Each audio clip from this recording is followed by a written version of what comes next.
Another big teaching moment coming out of the World Championships that we must highlight this evening.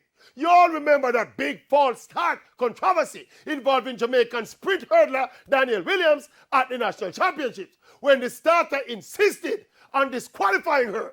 And some of us were arguing that the starter could have used his discretion and give the field a warning because it was a little twitch and it was a national selection process.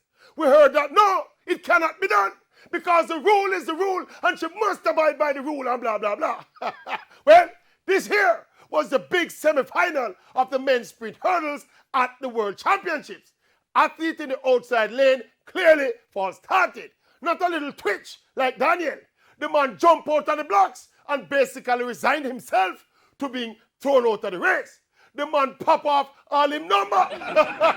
But here comes the green flag. Warning for the entire field. Nobody disqualified. And this is what many of us were asking of the Jamaican starters.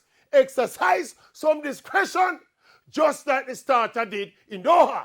And for all who said it could not be done, and it was immoral and wrong, and God will come for him earth, well, the starter in Doha, him don't face the firing squad yet, him don't reach a prison yet, and him don't lose him starting license yet.